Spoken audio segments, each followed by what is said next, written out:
AFR On Demand is brought to you by Breck Golf. Try Beaver Creek today, just 20 minutes from downtown Baton Rouge in the Zachary area. They've got a PGA Tour driving range, a short game practice area, 30 to 40-yard practice shots. It's a great place to chip and putt and practice if you don't have time for a full round. Book your tee time today, golf.breck.org, golf.breck.org.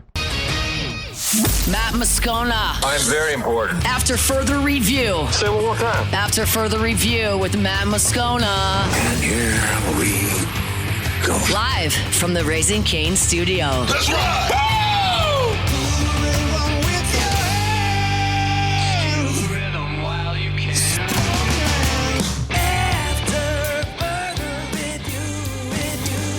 Hour 3 off we go. Welcome aboard. Glad you're with us. AFR from Radio Row, SEC Football Media Days, kicking off day 1 here. Tennessee, Oklahoma, Missouri, Kentucky, and a whole bunch of great guests as well. If you miss any of our content, AFR On Demand, presented by Breck Golf. Book your tee time, golf.breck.org, golf.breck.org. Been a great show already. And interesting, I say it all the time, you never know when you come who's just going to sit down. Like just a bit ago, our buddy Drew Fabianich from the executive director of the Senior Bowl stopped by. Great conversation, by the way, about Sam Levitt and Prince Ulamon Mielen and Jordan Seat, some of the projectability there with those guys. But also earlier today, Kelly Stewart, Kelly in Vegas, as she's known, and Ariel Epstein, who's known as the prop queen, we met them at Super Bowl, and this is the first time they've ever come to media days. They were walking around early. It's like, let's do an interview. So we'll talk some sports betting angle with them. You'll hear that coming up in just a smidge. But did have a chance to catch up with our buddy Peter Burns of the SEC Network a bit earlier today. Day 1 here from Radio Row, or we call it Digital Drive now. Digital Drive. At SEC Football Media Days or SEC Kickoff or whatever we call it. Peter Burns, Port Allen's finest. Joining us here. That's right. I love the fact that you rep the West Bank, the Pelicans, baby. You rep the Tigers all the time as well. Today is sort of an interesting day because normally we're used to LSU coming out the chute, and today it was Oklahoma, Missouri to start the day. How do you think that went, sort of easing into the day instead of like the cannonball into the deep end? I don't know. We've done so many of these anymore. I don't ever feel like there's one that's like, oh, we love that. I'll be honest with you. This one feels different than years past, not only because it's a new location, obviously here in Tampa. So there's a new definite energy about that. I think it's more of the fact that, beforehand we would know, hey, who are the main attractions? What was the main attraction for a decade when we were doing these things? Saban. It was Saban. Saban would roll in. We couldn't wait. There was a new energy. Everybody was no longer hungover that morning. They were ready to roll, right? This is always adult spring break. You know how it is. But I feel like that's the energy that Lane's going to bring. Like, what's the story right now? Is it Kalen DeBoer in Alabama? No. Is it going to be even Steve Sarkisian and Arch Manning? Well, we saw that last year. It is how Lane is going to handle himself over on the podium. And so that becomes the main event that when I do all of these interviews and you do all these interviews, we get asked about it nonstop. We talked, you and I, last week, when you had just left Oxford. Yeah. And you're doing the feature on Trinidad Chambliss. So we spent some time last week talking about Chambliss and the Ole Miss side of it. Let's talk about the LSU side of it. Like, how do you think Kiffin did this offseason? I mean, that's a loaded question. And I mean by loaded is that where do you start on how good things went? Like take everything in a vacuum of you're hiring a brand new coach. And what do you want to have happen? You want to bring in a hell of a staff. He's brought in a hell of a staff. You want to bring in a slew of great players. He's brought in a slew of great players in the transfer portal. You want to recruit really well. He's recruited really well. He's got boosters behind him. What the hell else would you want from Lane Kiffin in a vacuum? The problem is that everybody else in the other side of that vacuum, and even yourself and myself in the media, we look at it and go, there is baggage that comes a little bit. But if you took it in a vacuum and you said, I was going to give you this, everything I just listed, and you got it going into the season, how the hell are you not saying this is a A+ hire? Do you make anything of Sam Levitt not coming this week? Yeah, I hate it. I hate the fact that he's not here this week. And people go, oh, it's because of this reason. And I told you back on the show last week and I just told her Vincent that as well too. I'm like, man, I always want to have if you know this is going to be your quarterback, bring him. Okay. because I want to know who he is. Frankly, I'm, me, like before I'm an SEC Network guy, I'm a diehard LSU fan. I want to know who Sam Leavitt is. And this is a good opportunity to find out those things. But I over the years, I always leave this and I go, what did I learn? I don't know about you, but for me, it always feels like what I learned was how they carried themselves off camera or little kind of nuances here and there. And almost every time I could tell you if a quarterback had the juice just on how they handled themselves all year long or all week long over at media days. I'm upset, and maybe it's personal, that I don't get that opportunity to get to know Sam a little bit more. Does it matter when they kick off against Clemson? No, not really. But I would have loved that opportunity to see it this week. Peter Burns is with us. We're here at Radio Row, SEC Football Media Days. Coverage all weeks brought to you by Our Lady of the Lake, Parish Construction Roofing, Rev, and Relief Windows. We appreciate them sincerely. Outside of LSU Clemson, what SEC non-conference game are you most looking forward to? I would have said Texas, Ohio State because of last year, but I think the more and more I look at this, I look at Oklahoma rolling into Michigan because it's not just is Oklahoma a contender, which I do think they are. Okay. It's more of a matter of I'm pissed off that the Big Ten continues to run their mouth. But listen, I guarantee you for 20 years, they were upset that we were saying what we did, right? And in the success that we had. So I think for me, it's a matter of can a SEC contender, because a lot of times when you get these big big power two matchups, maybe one team is on the up and up and one team is on their way down. So it's not really equals. I look at I look at Michigan and Oklahoma being teams that can both compete. What are you going to do? Can you go into Ann Arbor and take that game? Yeah. God, Bryce Underwood year 2. What's that going to be like in Oklahoma? And they bring in Whittingham, and then now Whittingham brings in his offensive coordinator, who was great.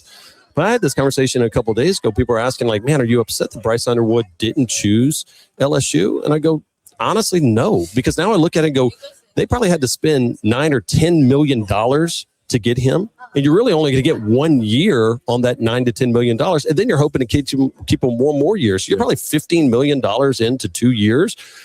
Cost reference that out. I don't know if it's going to be worth it. Yeah. I remember when we broke that story, it was a $3 million, it was a $12 million deal that they did with Bryce Underwood. The domino and the butterfly effect of the Bryce Underwood thing it's undeniable with how it touched LSU. Sure. Okay. We got like 2 minutes left. They're shooing you away. What's your favorite cereal? Golly. I like Cinnamon Toast Crunch. Okay. Gotta be honest with you. Yeah, just old school Cinnamon Toast. Not Fruit Loops or anything like that. I can't do that. I love Fruity Pebbles. I love Fruit Loops. But as a former fat kid, if it was sugar cereal, I ate it. It didn't matter. Yeah, it didn't matter. Yeah, but Captain Crunch is always that's really good. Favorite Saturday morning cartoon? Captain Caveman. Captain Caveman was legit. You don't remember that one? Yeah.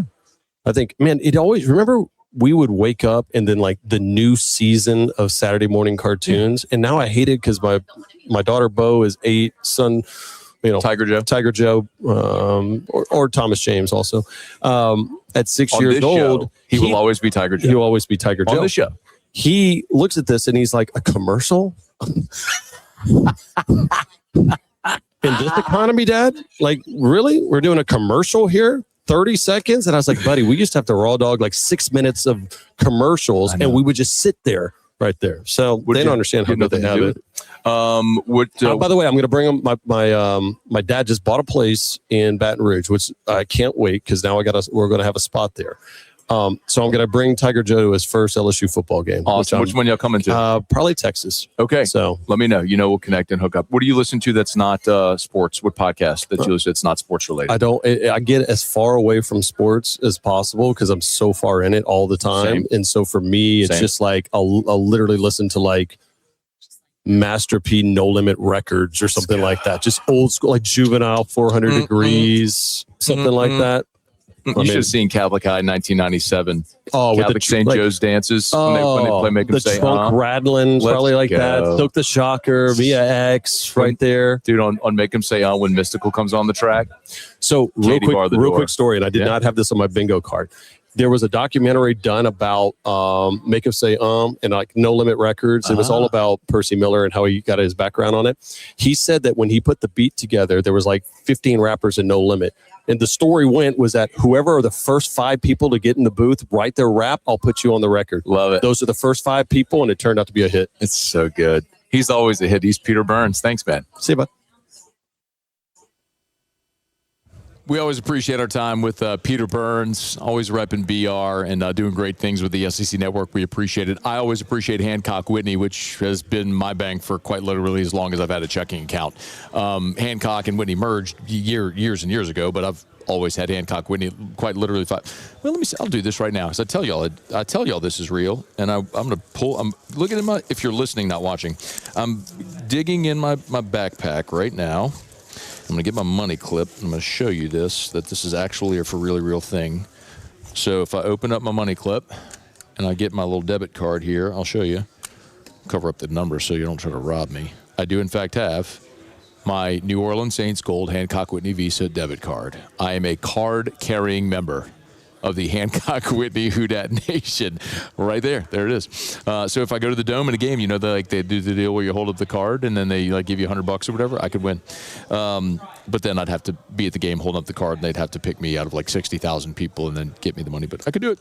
Hancock Whitney, HancockWhitney.com/Matt. They gave us our own URL. So right now, if you go to HancockWhitney.com/Matt to get started, you can get up to $600 free money after you open a freestyle checking and freestyle savings account. Meet the requirements. Again, go to HancockWhitney.com/Matt. My name, HancockWhitney.com/Matt. Minimum deposit, account opening balance, and other requirements apply. Learn more at HancockWhitney.com. Member FDIC. All right, y'all, it is After Further Review. Glad to have you hanging out with us here. We've talked Kentucky. We've talked Tennessee. We've talked a smidge of Oklahoma earlier in the show. I do still want to talk about Missouri because they did take their turn today. I want to give them at least a scotch or modicum of equal time. We'll do that. But first, when we come back from this break, you'll hear from Kelly Stewart and Ariel Epstein. That's Kelly in Vegas and Ariel, the prop queen, who we met this year at Super Bowl Radio Row, and they visited with us a bit ago. They do give their thoughts on some sleeper picks here at the start of the college football season. You'll hear that when we come back. Stick around here. It's AFR. After Further Review. If you're thinking of putting in a pool or have ever thought of putting in a pool and thought, God, love that. Sounds expensive. I don't think I can afford that. You need to go to DuplessisPools.com. DuplessisPools.com, DuplessisPools.com. First of all, congrats to my buddy Derek Duplessis. This year, Pool and Spa Magazine, again, named Duplessis Pools a top 50 pool builder in America. They are the only Louisiana pool builder to earn that distinction. And now 2 years in a row, they've been named a top 50 pool builder in America. So that's awesome, number one. Number two, when you go to the website, they've made it super user-friendly. Right there on the homepage, you'll see Pick Your Pool. Hit that tab. There's 11 different designs. Now, you want to come with your own custom pool design, resort style pool. They can do whatever you want. But you could start there with one of the 11 different designs. Pick your finishes. You can even, pay for it right there or finance it on the website right now. DuplessisPools.com. And pools start at less than $48K. So this is doable, y'all. DuplessisPools.com. DuplessisPools.com. After Further Review, presented by Relief Windows. Windows, doors, siding, and we do shutters too. Live from the 2026 SEC Football Media Days in Tampa. Presented by FMOL Health, Our Lady of the Lake, Relief Windows, Rev Fiber, and Parish Construction and Roofing.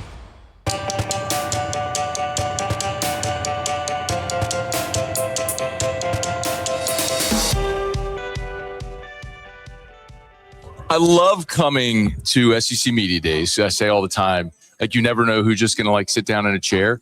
And so we were at Super Bowl Radio Row, and I got to catch up with Kelly and Ariel, and they're just walking down the radio row here. It's sit down, grab a headset. Ladies, how are you? Doing really well. So y'all do a million of these, right? I mean, you're at Radio Row for Super Bowl. We're here at Media Days. What brought you here this way? Have y'all come to SEC Media Days before? So it's actually my first Media Days outside of Super Bowl row ever. I've never really, I think because of the gambling aspect, there was always that kind of shunned, if that makes any sense, because now that the Big Ten has their event last year in Vegas, it's a lot more open. Yeah. And I told Ariel, I said, hey, we've got some new stuff in the works that I don't know if we're allowed to announce yet, but they said, hey, do you want to go to SEC Media Days? And I go, cool, I live 45 minutes away. I'll meet you there. Okay, And it was easy for me to go stay with Kelly. I'm from New York, but Kelly lives in Florida. Okay. I said I would come and stay with her. We'll come get some content. We'll see some people that we know. I did ACC Media Days when I was a local sports anchor in North Carolina. Okay. So it's different. It's funny, though, seeing how all the different conferences lay things out and how I like seeing new people, too. It's fun. So Ariel is known as the prop queen. And so when we were talking to you guys at Super Bowl, it was like Super Bowl bets and stuff like that. And by the way, are y'all on behalf of anyone here this week? Do we need to promote? Can't say that yet. Can we? We have a table. We can't say it. Okay, we can't say it. Yeah, I'm going to say Wager Talk. I'll give Wager Talk a plug. Okay. We'll give the prop queen a plug over here. We'll plug our own selves today. We're plugging ourselves. Do that. So follow them on social media. It's at Ariel Epstein and at Kelly in Vegas. If you want to give them a follow, do that. So we're going into like a college football season. When do you start putting together like season-long bets or season-long props? Does that work now? Yes. So probably the last 3 weeks. I usually make myself take a vacation before 4th of July. Back-to-back vacations. I did. Listen. Nothing wrong with that. That's why July exists. She was on the beach for 2 weeks. It just worked out so well for me. You live in Florida. You're always on the beach, right? I wish. I don't get to go near as much, but got to go to St. John, got to go to Key West with 2 separate groups of friends. And then I was like, okay, I don't want to touch adult beverage for like at least a month. So now I've got lots of work I can catch up on. Get back home and you got to hit the ground running with obviously the Power 4 conferences and the NFL, because that's kind of your bread and butter from a content perspective. Now I may divulge into, the MAC and the revived Pac-12 later on, because I think you can find some hidden gems in there. Right. But everybody wants to talk about the SEC. Everybody wants to talk about the Big Ten, and everybody wants to talk about the NFL. So if you don't have those ducks in a row first, you're already behind the 8 ball. Ariel, like season-long props, what do you look at right now? Especially in the NFL, I'll do season-long props. I don't like betting props on anyone in college. There's too much variance. Kids, every time I've tried, especially March Madness, since it's such a big tournament, I've tried so many times. The same analysis I would use for handicapping the NBA, I can't use on college players. It changes too much, and kids are very unreliable. With NFL props, it's the best to get in now, especially on overs. If you want to bet unders, sometimes you can get a better number later on, but I try to just take any number I can early around that July-August mark. The only thing you have to consider, hey, are injuries going to impact any of these futures? I think the other thing about college, too, is there's so many states that don't allow it. Louisiana, New Jersey, Illinois. New York, you can't bet on New York teams. So it's interesting from a college perspective. What can you get down? How much of an edge do you have? And if you don't, then it's best to just say, we're going to pass. Yeah, it started in Louisiana because of the Keyshawn Boutte situation. Ooh, yes. So that's whenever they disallowed prop betting in Louisiana. So I'm curious from your perspective, has the Brendan Sorsby thing affected you all, your markets at all, in how you approach things in any way? I mean, I took Texas Tech under 10.5 wins. Okay. Of course I did. You can't discredit the drama and the amount of craziness. As I guess the resident Big 12 girl of the group here, right? I went to Kansas State. Okay. I used to love Lubbock, Texas Tech. They've kind of gotten this inferior or superiority complex, like the rest of the conference is inferior all of a sudden because they have a billionaire that can write checks. But they're not the only one with a billionaire. In the Big 12, they might be. Kansas. K-State does not have a billionaire. Paul Edgerly did just sell the Celtics. Unfortunately, he didn't own all of it. So even though the sale was a billionaire. Who's the Kansas billionaire? You're right. David Booth. Yeah. And dang it, what's the other guy? He does XRP. Yeah, because they just named or they did the jersey or the stadium for XRP. Yeah, you're right. He's a billionaire. So KU as a billionaire. But speaking of billionaires, the biggest impact to us in the gambling world would be NIL. That has been the hardest thing to handle because you don't know who's getting money. You don't know who might leave. There's so much in the transfer portal now. Who has incentive to play? I mean, there's just so many things that we don't know. What I've been doing, and AI has drastically changed my handicapping. It's amazing because you can scrape from other websites. Obviously, you want to double check the work, but like I can scrape the rosters. I'm like, okay, I want wide receiver 2, wide receiver 3 even. Okay, these are the 2 guys who are an option to start as tight end. We'll find out. And obviously, these things start to adjust. But once you have your spreadsheet done and you can say, okay, here's who we have an idea of. Texas Tech is unique because everybody handicapped for Brendan Sorsby, and now it's going to be Will Hammond coming off a pretty bad injury. Is he going to start week 1? Does it matter? Maybe not. The reality is, though, when you start to have these off-season issues, okay, we saw it with the New England Patriots with Vrabel. We saw it with Jackson Dart and Donald Trump. Like these little things, maybe we're over it come August. Maybe you're not. And so I kind of have to say, all right, right now, this Texas Tech number is built in with Brendan Sorsby. It's not built in with Will Hammond. And Will Hammond could make me have to apologize 10 times over, and he has an amazing year, and they win 12 games, the Big 12, and get to go to the college football playoff. I had that team last year at 100-1 to win the national championship. Wow. I gave it out on one of my shows. I said, this is a long shot for a reason. Throw a flyer on this team because they have spent more money than God on this roster. And you've got to be able to appreciate it from that standpoint. But from a coaching standpoint, you still have to be able to get these guys to play as a cohesive unit. Yeah. And when those dramatic things start happening and the rumblings start going, it can affect your locker room if you're not a good enough coach to keep things under wrap. Do I think Joey McGuire is a great coach? Absolutely. Yeah. But I still have to kind of wonder if the ceiling isn't just a little too high after last season. The total's 10.5? 10.5, juice to the over. So they're making you pay for it. I took the plus money on the under 10.5. I think the 10 wins is very feasible. 9 could be interesting. We'll see. Kelly in Vegas, Ariel Epstein. Let me get a thought on LSU. The total for LSU was 8.5. We saw it bump to 9 and then quickly went back down to 8.5. Thoughts on Lane Kiffin year 1? Oh, listen, it's Lane. We were laughing with your producer off here. It's Lane. I cannot wait to be here Thursday for Must See Lane TV. And she's like, sees it every day. She says, "Oh, I don't know if you're going to get anything good." And I'm like, "Oh no, we're going to get it. We're going to get it in the eyes. We're going to get it." So, listen, huge Lane Kiffin fan. I think he is awesome. I think it's going to be very exciting for LSU. I think LSU has some quote unquote rebuilding to do. Now, I know you guys have your own bazillionaire donors as well, but things still take a little bit of time, right? I always have this mindset, whether it's any sport, any level, I like to stay away from a first-year head coach with a new team, a new quarterback. Anytime that you don't know what those dynamics look like on the field, I try to just stay away. I'll watch. Maybe you could jump in season if you like something, you don't like something, but until then, I need to see it. Give me some value on a couple minutes left, some value on a college football team win total that you like. Divert to her. She's going to divert to me. I think Oklahoma's going to win the SEC. They're going to win the SEC. 12-1. I almost said Big 12 because they are 12-1 to win the SEC. I think it's an interesting outlook. A lot of people are saying how tough their schedule is because they do have to go to Ann Arbor. And then, of course, they play Texas in the shootout, but that's a neutral field. And then at Georgia, those are going to be tough. But after October, it's kind of smooth sailing. And in the SEC, if you peak too early, it's not good. It's how you finish. And I think they're going to finish really strong. I think they're going to be in the mix. So at 12-1, I thought there was some real value there. John Mateer needs to stay healthy. That's my asterisk. Yeah. And is that what you're going to ask at Media Days this week? Are you going to be healthy? How's your knee? He's walking around here. He's running somewhere. I saw him walking to SEC Media Days. He's fine. He's fine. It's not like Conor McGregor when he's walking out with the limp. Cam Scadaboo at Fanatics Fest, and he did a backflip. Who did? Cam Scadaboo. Oh, Scadaboo did a backflip. Of course he did. Are we okay? Do you think that there was a Conor conspiracy? Because I do not. So conspiracies are like my hobby. So you think he was injured? You think he was injured? Do I think he was injured?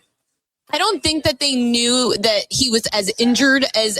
I think it's more when you know the human body that there are ligaments and nerves that surround certain parts of you that if they aren't at 100% could lead to a bigger injury. I mean, Connor and I are the same age. Connor and I are the same age. Every day I wake up, I'm like, ow, why does that hurt? I don't know. Was he fine? Dude, does Dana White and the UFC have doctors look these guys over with a fine-tooth comb? They do. Yeah. That is the reality. That's so weird. It was just such okay. So and it's the other leg, right? It's the other leg. So maybe because when he was conditioning and you put all this, like they always say, when you have a big injury, you put more weight on the other side, whether it's an arm, whether it's a leg. Like you might put more pressure on the other side to compensate. And maybe because he wasn't in a competitive setting for so long. It's 5 years ago. That's a long time. That's a lot of extracurriculars in that weird downtime. That he would go with the kick at the beginning. Like, you're not the kick guy. He's a showman. That's the thing with Connor. There just was two. Here's the problem also that everybody bet on Connor. So everybody loses. The sports books clean up. I didn't bet on Connor. Well, of course not. I'm a huge Smart MMA guy. nerd. Like, dude, ring rust is real. You don't take 5 years off. And he lost 3 of his last 4 and his leg shattered the last time we saw him. People who thought Connor was going to win that fight are that does not anyway meant to be disrespectful. It's just it's casuals who don't watch the sport a ton. Correct. Like in the sport over the last 5 years has evolved so much. And Conor in the 5 years ago was phasing out. Like Khabib destroyed Conor. Like he's a great striker. He's not a great all around. If Conor was starting his career today, he would never have ascended to the level. I think also looking at the difference between what Max was paid and what Conor was paid made people think he was just in it for the check. One last check, get your $38 million and get out. Have you seen his net worth? I don't even want to know. I don't even want to know. Like $38 million. You think about Michael Jordan though. He spends a lot of money too. I mean, No. there's tons of NFL players that we've seen go Michael broke. Jordan said the biggest problem and why he went on to go and buy the Hornets was because he missed being out there under the lights with everyone cheering for him. I think that's the big thing for McGregor. Is like, what are you going to do? You go through this quiet life? Why did Mike Tyson box at 60? Correct. It's just when the lights go out for some of these, they don't. It's the thing that makes them, the thing that makes them great. Well, and Conor had a failed political career. He tried that temporarily. I was in Dublin last year and I was like walking around all the pubs. I was like, so you guys gonna vote for Conor? And they're like, what is wrong with you? I'm like, I don't know. I don't know, maybe. We're here. We're waiting for Lane to show up on Thursday. Y'all hanging out all week? Yeah, we'll be here off and on all week. We're gonna take Wednesday off. It's gonna be beautiful outside, so I can't pass up. This is gorgeous. Like this I think we all, whenever they said Tampa, we're all like, are we going to Tampa? Yeah. And then you come and it's like we're right here on the water and it's beautiful and everything's walkable. It's been awesome. Ariel Epstein, Kelly in Vegas, ladies, it's a pleasure. Thanks so much for hanging for a few minutes. Thanks, man. It is after further review as we roll along here. How about Kelly's take on Oklahoma?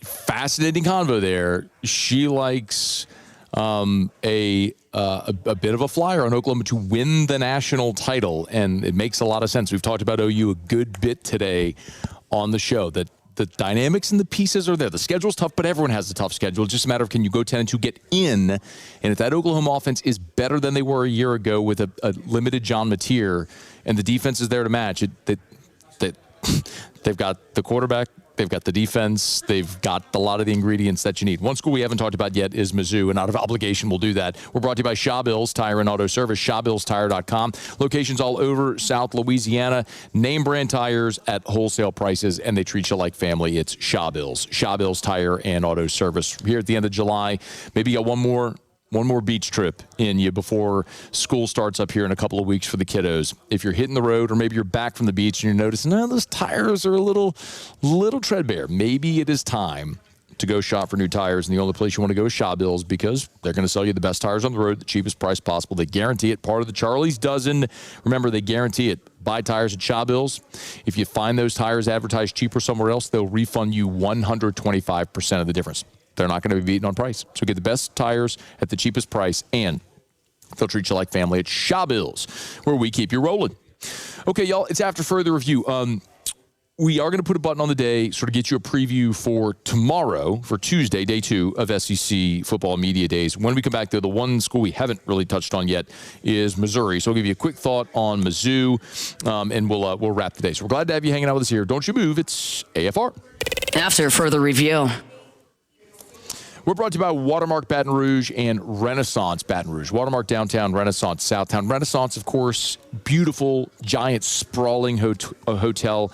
The grand ballroom can host up to 500 people. So a large-scale wedding reception, a corporate event, a fundraiser. The fraternities and sororities will host dances there, awards banquets. Renaissance Baton Rouge, conveniently located right there on Bluebonnet near I-10. Look, you live in Baton Rouge for any length of time, most people begin, if you're giving instructions on how to get from point A to point B, it starts with get on I-10. Well, I-10 Bluebonnet is right there where Renaissance Baton Rouge is. So they also have Tallulah inside of Renaissance Baton Rouge. Awesome casual upscale dining experience, great for dinner any night of the week or a client lunch. Make sure you check it out today if you haven't ever been there, or it's been a while. Get on by and see our friends at Renaissance Baton Rouge. After further review, presented by Relief Windows. Windows, doors, siding, and we do shutters too. Live from the 2026 SEC Football Media Days in Tampa. Presented by FMOL Health, Our Lady of the Lake, Relief Windows, Rev Fiber, and Farish Construction and Roofing.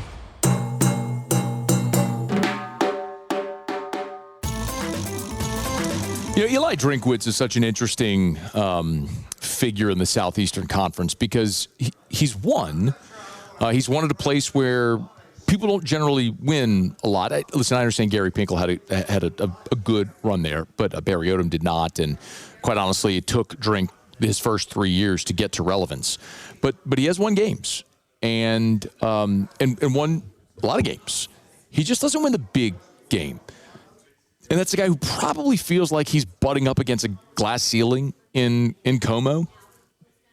And I'll tell you point blank, and I have no problem saying this and saying it loudly, that Eli Drinkwitz was LSU's number 2 option last year. If it fell apart with Lane Kiffin, Eli Drinkwitz was going to be the LSU coach. And he may never acknowledge that or whatever. I know he signed the contract with Missouri on Thanksgiving Day. He signed the contract extension. But remember, the contract extension he signed had no buyout. There was no amendment to his buyout from the old contract. So the point was he could have still gotten out of it if he wanted. Thankfully, it worked out. I'm telling you, that would have been that would have just been he was talking about the air out of the balloon. $54 million about Brian Kelly, all the fiasco with the governor, everything that happened. If LSU landed on Eli Drinkwitz, that would have been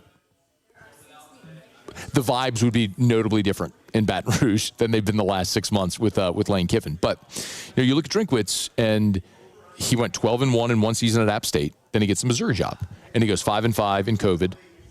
Then he goes 6-6. They lose the bowl game. 6-6, lose the bowl game, and then he goes 11-2, 10-3, and then last year they went 8-4 and lost the bowl game. But the point is, like, he's won games and has a winning record in conference during his time at Mizzou. And they won the Cotton Bowl. Now it was against Ohio State when Ohio State had everybody opt out. But still, Drinkwitz sort of fancies himself as, look, he's going into year 7 at Missouri. So he's been around. He's won games. He's won a New Year 6. And he fancies himself in that upper echelon. I don't think anyone else actually thinks of him or that program that way. And I don't know that this is the year that's actually going to happen for Missouri. When Drink met with reporters earlier today, maybe the most notable, the most important thing was he gave the update on Ahmad Hardy, who you might remember was shot in the offseason and thankfully has healed. Ahmad has been medically cleared from the bullet that struck him, and he is on the road to recovery. The bullet did strike a bone in his body, and that has been fully healed and cleared. And today was his first day back towards a full recovery. We do anticipate that this return to play protocol could take anywhere between 5 to 8 weeks. And at the end of the 8 weeks, we still don't know what his recovery will be from is he the same Ahmad Hardy that was last year? My anticipation and what I've seen, the way he's attacked his rehab, he's going to be a better Ahmad Hardy than when he was before. That's fantastic to hear. And for all the talk about Kejuan Lacey, who was outstanding and an All-American a year ago, Ahmad Hardy led the SEC in rushing with 1,649 yards. So the fact that Ahmad Hardy, it's 16 touchdowns. The fact that Hardy is healing and they think is going to be healthy is awesome. And it could have been a tragic situation. A tragedy, by definition, involves a death. And thankfully, miraculously, that didn't happen. It sounds like Ahmad Hardy's going to be back on a playing field, which is phenomenal to see. You look at Missouri this year, and LSU doesn't play Mizzou. But the schedule for Mizzou starts out to where they should be ranked and should be relevant. And going into October should be the part of a conversation because they open up with Pine Bluff. Then they go to Kansas.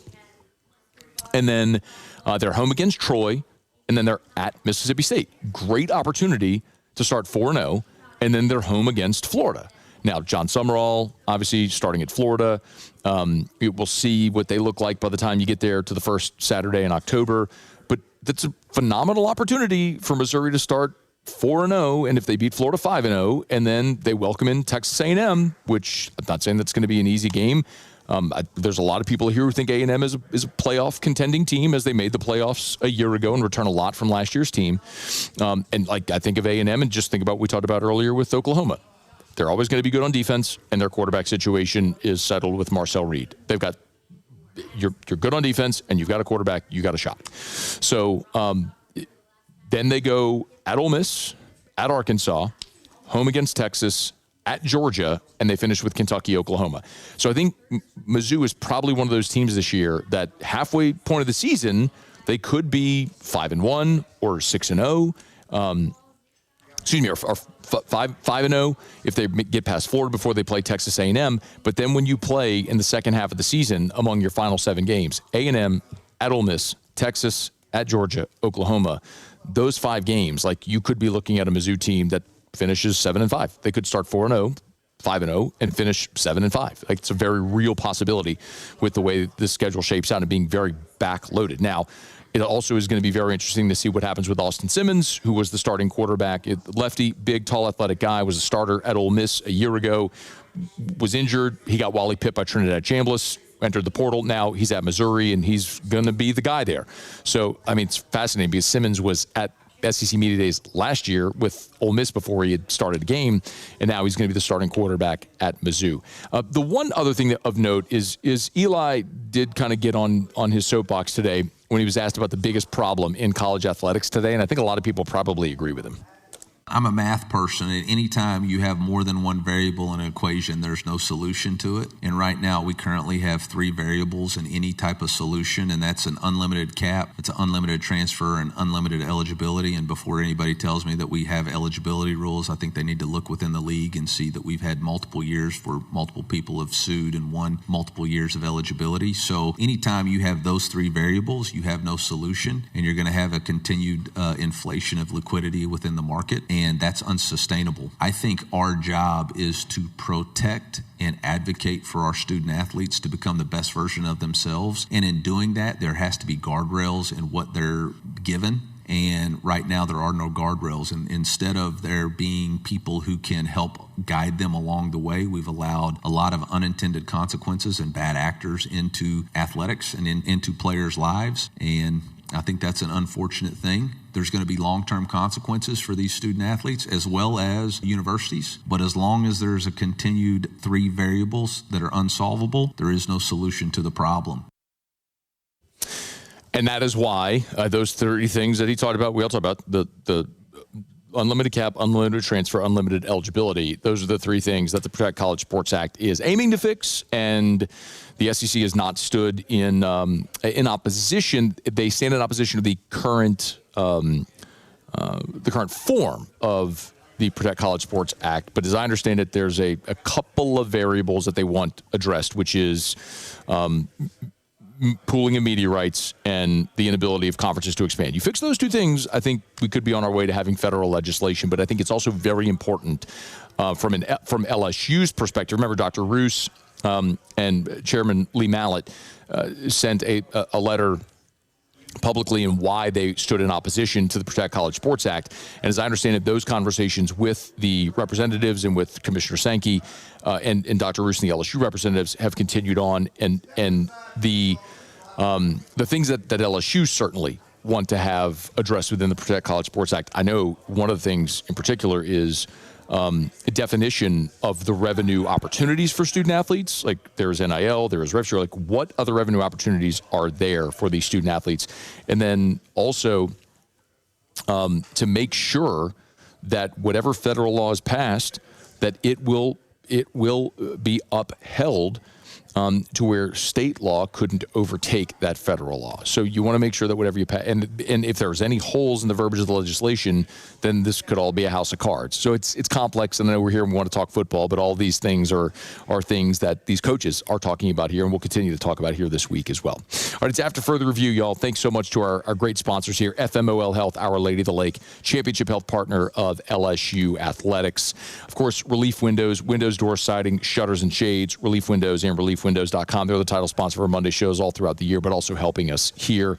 Rev Fiber, RevFiber.com, RevFiber.com, and Parish Construction and Roofing. I want to remind you that this Friday is the deadline to enter our fortified roof giveaway. 2 Louisiana homeowners are going to win a free fortified roof from Parrish Construction and Roofing, one in the greater Baton Rouge area, one in the greater New Orleans area. So go to the website, parrishbuilt.com, parrishbuilt.com. You'll see the two shield logos, roof giveaway. One says Baton Rouge, one says New Orleans. Click whichever one applies to you and enter, and you can win. This Friday is the deadline to enter. We'll announce the winner next week, but deadline to enter is this Friday at parrishbuilt.com. All right, y'all, it is after further review. We'll knock out our final break of the show. We'll come back, and we will we'll put a button here on day one, recap of the biggest takeaways from day one, and we'll set the stage for day two here from Tampa, Radio Row at SEC Football Media Days 2026. AFR. Get Gordon. Get it done. Gordon McKernan, Injury Attorneys. If you've been injured in an accident, it's not your fault. You know what to do. Do what injured people in our state have done for 30 years. Get Gordon and get it done. Of course, Gordon and his team, they help injured people in our state. If you've been injured in an accident, it's not your fault. Get what you're entitled to. Get what you deserve to get your life back on track. Get Gordon and get it done. Go to getgordon.com, getgordon.com, or if you'd prefer to talk to someone on the phone, you can do that as well. Just call the 888-8888, 888-8888 for Gordon McKernan Injury Attorneys. Hey, remember, I love telling you so much, not only about the ways that Gordon helps injured people, but the ways he obviously affects and contributes to, with the generosity for our community.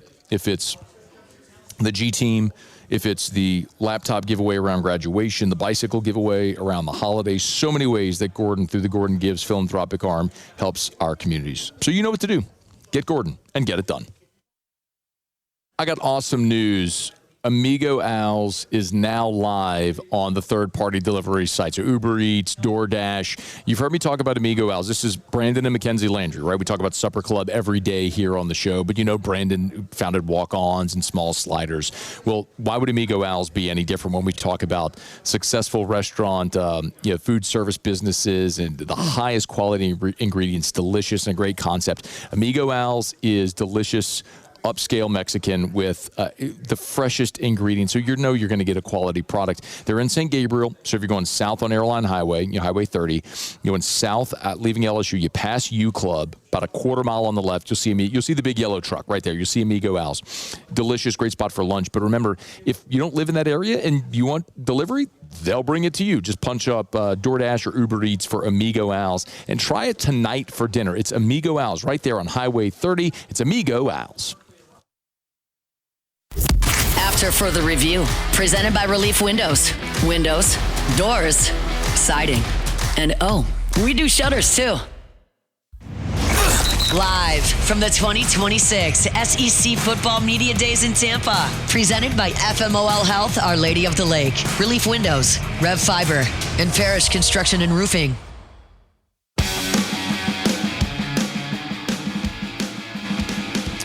Down the stretch we come, final segment here on a Monday edition of AFR. Monday show is presented by Relief Windows. Putting a button on day one where it was Oklahoma, Tennessee, Missouri, and Kentucky taking their turns throughout Radio Row. We spent a good chunk of the show today talking about Oklahoma because of the teams that were here today. Oklahoma, who started the day, really feels like the contender among the group. And one of my takeaways coming out of this week may very well be that I'm a bigger believer in Oklahoma than I might have even thought.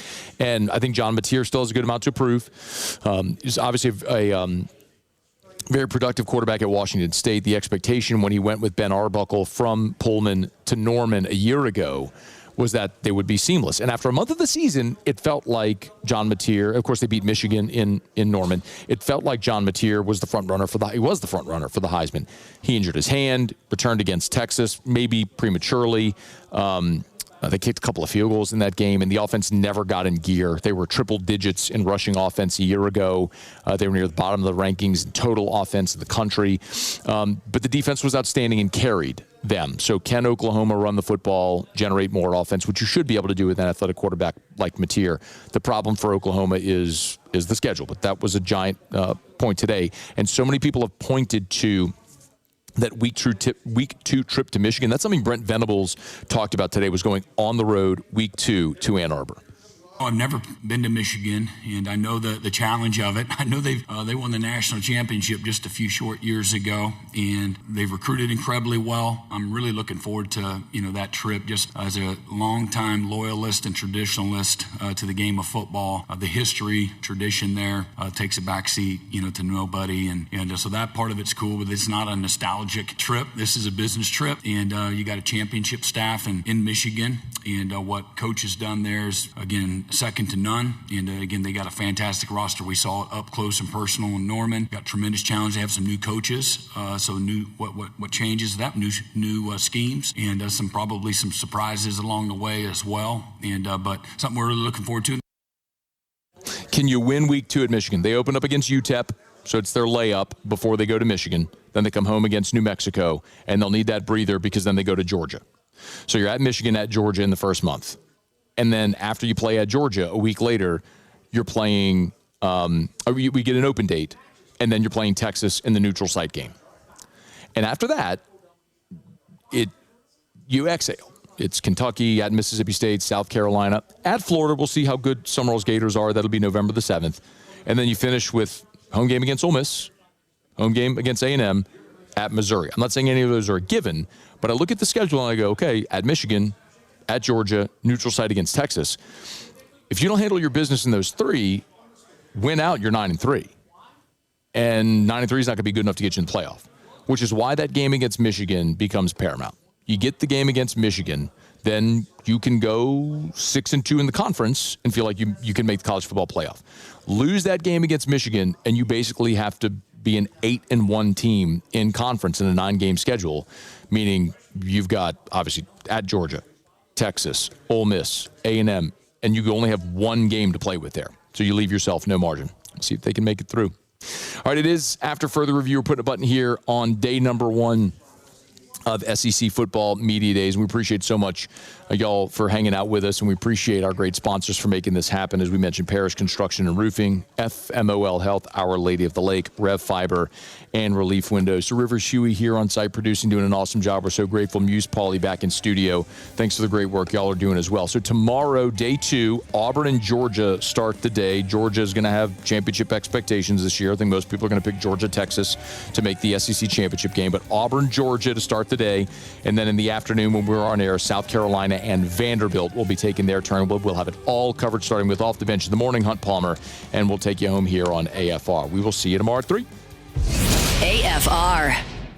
Getting on down the road, remind you about the Williamson Eye Center, 924-2020, 924-2020. You want to see 2020, call 924-2020 for the Williamson Eye Center, WilliamsonEye.com. So remember, eye care, eyewear, eye surgery, they do all 3. They're a full-service optical shop. So you need your annual eye exam, Williamson Eye Center.